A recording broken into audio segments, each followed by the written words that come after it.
रवि शर्मा या बाकी लोगों पर यह आरोप लगता है कि ये जो हवाबाजी होती है, मेरे पास मर्सिडीज है, मेरे पास BMW है, मैं 6 लाख रुपया महीना GST भरता हूँ। इसी हवाबाजी में गरीब आदमी फंस जाता है।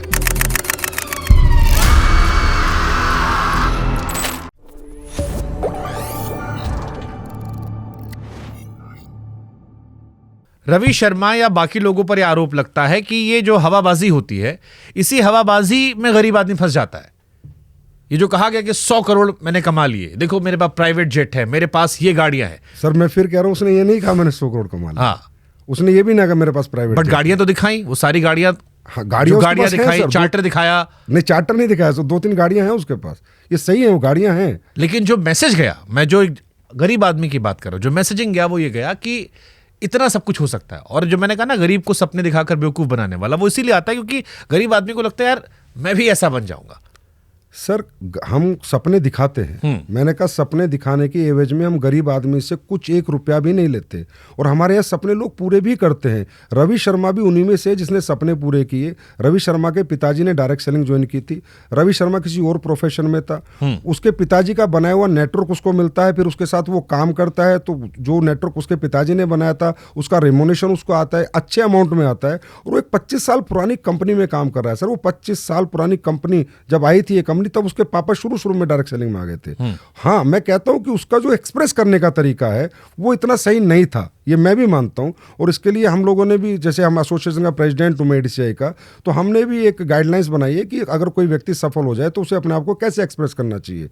वो कलात्मक था थोड़ा, फिल्में भी बनती हैं सर, सारी स्टोरी रियल नहीं होती, चाहे संभाजी महाराज पे बनी हो, उसमें भी कुछ दृश्य डाल दिए जाते हैं। तो कुछ ऐसे दृश्य उसके साथ हो चुके हैं जो उसने बताया, उसका तरीका ऐसा था कि लोगों को लगा, लेकिन उसने ऐसा कोई बात नहीं कही जो अनऑथेंटिक थी। ठीक है, हम अगर इसको सीरियस पे लाते हैं, मीम मटेरियल से आगे बढ़ते हैं। डायरेक्ट सेलिंग को आप कह रहे हो कि आर्थिक सशक्तिकरण का जरिया है, लेकिन हम जब पढ़ रहे थे तो FTC के आंकड़े कह रहे थे कि इसमें 90% लोग ऐसे होते हैं जो नुकसान में होते हैं। बड़े लिमिटेड लोग हैं, जो ऊपर वाला आदमी है वो तो पैसा कमा रहा है, जिसमें आप एग्जाम्पल दे रहे हो, बट जो नीचे आता जा रहा है वो केवल सपनों में जी रहा है और उसके सपने टूट जा रहे हैं। ये बिल्कुल 100% सर गलत बात है। मुझे नहीं पता ये आंकड़े कहाँ से निकालते हैं, इनको कौन निकालता है। सर नुकसान का मतलब होता है लॉस ऑफ माई मनी। नुकसान हो ही नहीं सकता, अगर मेरा पैसा का लॉस नहीं है तो मेरा नुकसान कैसा है। मैंने कहा यहाँ पर हम किसी को भी अपॉर्चुनिटी देते हैं कि सबसे पहले आप उत्पाद खरीदिए और इसका ये MRP है, ये DP है, उसको पहले दिखाते हैं कि इसका ये प्राइस है। ऐसे भी नहीं कि उससे प्राइस छुपाते हैं या प्रोडक्ट छुपाते हैं। व्यक्ति खरीदता है, किसी का इंटरेस्ट होता है, वो काम करता है। काम करने में सर यहाँ बहुत मेहनत लगती है, स्किल डेवलपमेंट करनी पड़ती है, पर्सनैलिटी डेवलपमेंट करनी पड़ती है, कम्युनिकेशन स्किल डेवलप करनी पड़ती है, ट्रेनिंगें लेनी पड़ती है, दिन रात भागना पड़ता है। बहुत ज़्यादा मेहनत का काम है सर डायरेक्ट सेलिंग, तभी लोग यहाँ कैरियर बना पाते हैं, बहुत ज़्यादा मेहनत का।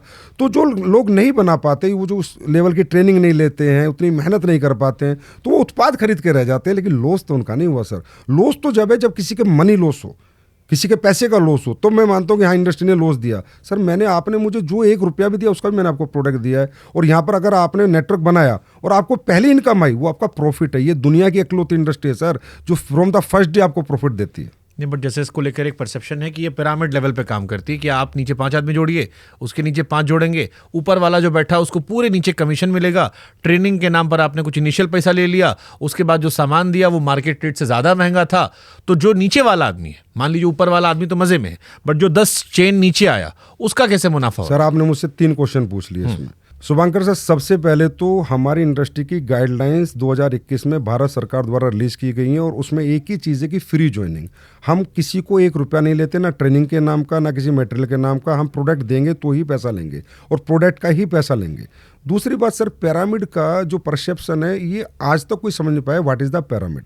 सर पिरामिड होता है कि जैसे किसी के नेटवर्क में 2 लोग, 2 के 4, 4 के 8, 8 के 16, 16 के 32, 32 के 64, 64 के 128, और सबको अगर हम भरते हैं, सारों को 128 को भरते हैं, 264 को भरते हैं, जो सबको भर भर के जब इस तरीके से नेटवर्क बनता है तो लास्ट वाले आदमी को पैसा नहीं मिलता। बिल्कुल ठीक कह रहे हैं, लेकिन वो पिरामिड डायरेक्ट सेलिंग के प्रोडक्ट बेस्ड कंपनियों में होता ही नहीं है। डायरेक्ट सेलिंग की जो प्रोडक्ट बेस्ड ऑथेंटिक कंपनियां हैं, उनका मॉडल पिरामिड का होता नहीं हुआ। तो जो काम करेगा उसको पैसा आएगा, जो काम नहीं करेगा उसको पैसा नहीं आएगा। जो सर एक बर्ड्स एक्ट है, बैनिंग ऑफ अनडिपोजिटरी रेगुलेटरी स्कीम, वो इसलिए बर्ड्स एक्ट आया, ये जो पैसे का रोटेशन होता है, मनी रोटेशन, ये इस पिरामिड मॉडल को यूज करते हैं। डायरेक्ट सेलिंग कंपनी का तो पिरामिड मॉडल होता नहीं, हमें तो कैलकुलेटिव मैथमेटिकली प्लान होता है sir, mathematically calculative percentage based plan, कि आपका इतना टर्नओवर आएगा तो आपको इतना पैसा मिलेगा, इतना आएगा तो इतना मिलेगा, और नहीं आएगा तो आपको नहीं मिलेगा। पिरामिड तो तकरीबन क्या 100% मनी रोटेशन कंपनी यूज करती है। तो उसमें क्या होता है, जो लोग शुरू में 1-2 साल पैसा देते हैं, तो जो मनी रोटेशन कंपनी उसकी इनकमिंग बहुत अच्छी होती है, पहले इनकमिंग होती है, 2 साल बाद ज़्यादा लोग पैसा देने लगते हैं कि अरे हमें सबको डबल हो गया, ट्रिपल हो गया, तो फिर सर इनकमिंग कम हो जाती है और आउटगोइंग ज़्यादा हो जाती है और कंपनियां भाग जाती है, तो नीचे वालों को पैसा नहीं मिलता। हमारे यहाँ तो मॉडल यूज़ नहीं होता सर नीचे और ऊपर वाला, हमारे यहाँ तो मॉडल यूज़ होता, आपका टर्नओवर होगा तो आपको पैसा मिलेगा, नहीं तो नहीं मिलेगा। मैं एक एग्जाम्पल से बताता हूँ, हमारे यहाँ कहते हैं कि लोगों को जोड़ने का बिजनेस है, पिरामिड मॉडल है। नहीं सर, मेरे यहाँ डॉक्टर काम करते हैं, वो डॉक्टर मेरे यहाँ से 10 लाख के प्रोडक्ट खरीदता है, हर महीने बेच देता है, और जो मेरा स्ट्रक्चर ऑफ बिजनेस मॉडल मैंने उसको दिया है कि इतने पीवी तुझे यहाँ डालने, इतने यहाँ डालने, इतने यहाँ डालने, तुझे इतना पैसा मिलेगा। सर वो बिना एक आदमी को जोड़े उतने ही पैसे कमाता है, सिर्फ प्रोडक्ट बेच के उनके पीवी को प्लेस कर करके स्ट्रक्चर में। अब आप ये बताइए पिरामिड मॉडल कैसे हो गया? ये जो MLM या रवि शर्मा पर जो आरोप लगे, ये आरोप तो इन्हीं चीजों को लेकर थे। अब सर वो तो मैं कहता हूँ तो मीडिया की जिम्मेदारी है कि गलत को गलत कहे, सही को सही कहे। मैं तो सारी मीडिया से रिक्वेस्ट करता हूँ कि आप गलत और सही का डिफरेंशिएट करें, इसी के लिए मीडिया होता है। हमारी जिम्मेदारी है कि गलत और सही के बीच का क्या अंतर है। आज आपने मुझे बुलाया, मुझे इतना अच्छा लगा, कम से कम आप मेरे से बात तो कर रहे हैं। नहीं, हमारी कोशिश यही थी कि तस्वीर का जो दूसरा पहलू है, क्योंकि एक वर्ग वो भी है जो इस काम को कर रहा है, उनकी भी आवाज़ है और उनको भी पहुंचना चाहिए, उनके बारे में बात होनी चाहिए, और इसीलिए वो सवाल पूछ रहे हैं। लेकिन जैसे ये सवाल है कि सपने दिखाने की बात हुई, अब अक्सर हम कहते हैं कि हमने कम समय में इतने करोड़ कमा लिए, डबल पैसा हो गया, पैसा बढ़ गया, या प्रोडक्ट जो था, जिसको हमने कहा कि प्रोडक्ट की वहां वैल्यू नहीं बताई जाती, प्रोडक्ट हमेशा महंगा होता है, प्रोडक्ट की जहां बाकी चीज़ों पर ज़्यादा ध्यान है, चाहे वो लोग जोड़ने पर ध्यान हो या ट्रेनिंग की बात हो। तीसरा, जैसे आपने ट्रेनिंग कहा कि ट्रेनिंग के पैसे नहीं लगते।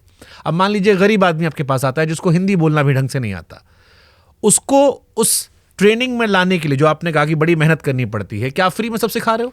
सर ट्रेनिंग में अगर वो आता है तो एक मॉडल, जैसे ट्रेनिंग सेमिनार होता है तो ट्रेनिंग में हम उसको बुलाते हैं। हाँ। तो ट्रेनिंग एक सिस्टम के माध्यम से होती है, कंपनी के माध्यम से ट्रेनिंग होती है सर। ऐसा नहीं कि वो पैसे दे के आता है, और रियली उसको हम ग्रूम करते हैं। हमने सर 3 साल 5 साल लगते हैं एक आदमी को ग्रूम करने में, उसका पर्सनैलिटी डेवलपमेंट, उसका स्किल उसमें तो पैसे लेते होंगे ना ग्रूमिंग के? ग्रूमिंग के तो पैसे आते होंगे। ग्रूमिंग का तो सर अपने होटल में रहता है, अपने होटल में खाता है, उसके पैसे देता है, रूम में रहता है, ट्रेनिंग का कोई पैसा नहीं लिया जाता सर। वो आएगा जाएगा, उसका पैसा लगेगा। अब वो तो कान इधर से पकड़ो, इधर से पकड़ो।